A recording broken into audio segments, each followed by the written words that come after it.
Open God's door. Enter into His trance. It's a very powerful line. From the point of view of meter, we have trochy, spondy, trochy, and long, short, long, long, short, short, long. Open God's door. Enter into His trance. It is a command. The meter conveys the command which Savitri is receiving.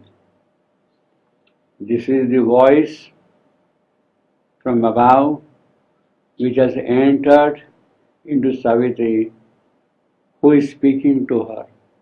Open God's door, enter into His trance. Savitri was swaying constantly between grief and joy. After the marriage, she was in the happy company of her husband. She was joyous, but at the same time, she was constantly haunted by the prophecy that was made by Narad, that tomorrow my husband is going to die. So while on the one hand there is most beautiful joy, on the other there is intense grief, agony in her soul. She was not able to resolve how she was going to tackle the situation tomorrow. She weighed all the pros and cons, do this, do that, etc., etc. But nothing happened, nothing pleased her at all. Ultimately, the grief became so intense, so powerful, so gripping, that grief's self, the self of the grief itself, became calm. Savitri, to that intensity of grief, reached a yogic state of grief's self becoming calm. It is under this condition, in this calm, Savitri receives a command. She hears a voice invades her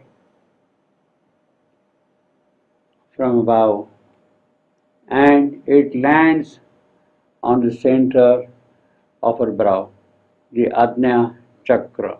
She received the command, Ajna, here, and she hears the voice and allows it to tell her what she is to do. Savitri herself becomes a golden statue, immobile, quiet, immutable, calm, peaceful, in motionless trance, statue in motionless trance. She is the stone of God, lit by the amethyst soul. Under these conditions, the voice tells her to give up her negative thinking. Why I live here? Why should I not disappear with my husband? The voice tells her, no, this will not do. You have come here with a certain purpose. You have to fulfill that purpose. You must rise to the greatness of your soul.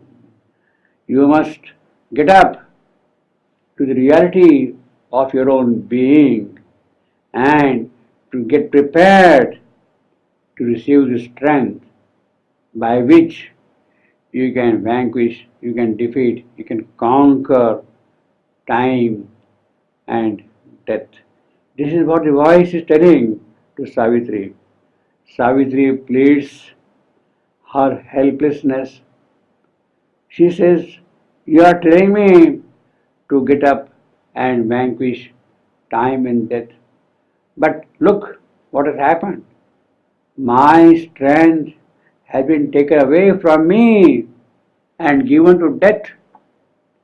It is death who is holding back my strength. My husband is going to die tomorrow, and I don't know how to meet death. Death is going to be victorious in that case.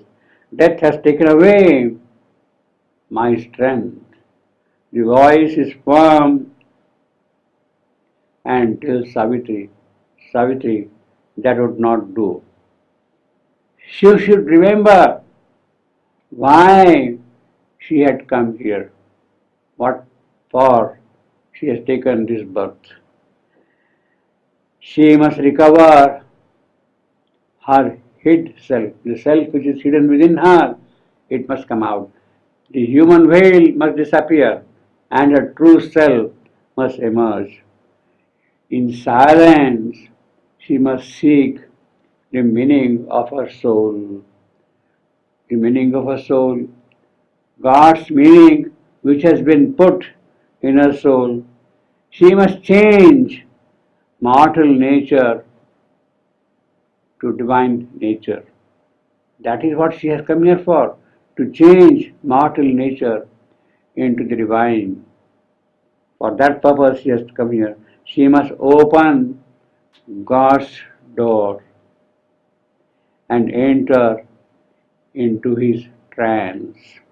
She must harbor the divine force and conquer death. She must establish the divine might, the divine power in her soul, and it is by that alone she can conquer death. It is for that purpose she has come here. When she would conquer death, then only it would be possible for the divine to come and live in this world. That is the task Savitri has to do. She has to first remove death from this world, from the mortal world, so that God can come here and dwell in this creation.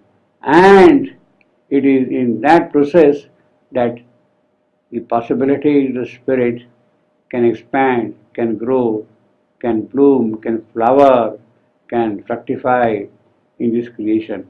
That is the task Savitri has to do. But her first step should be to harbor the divine power in her soul and remove death from this creation. Open God's door, enter into his trance.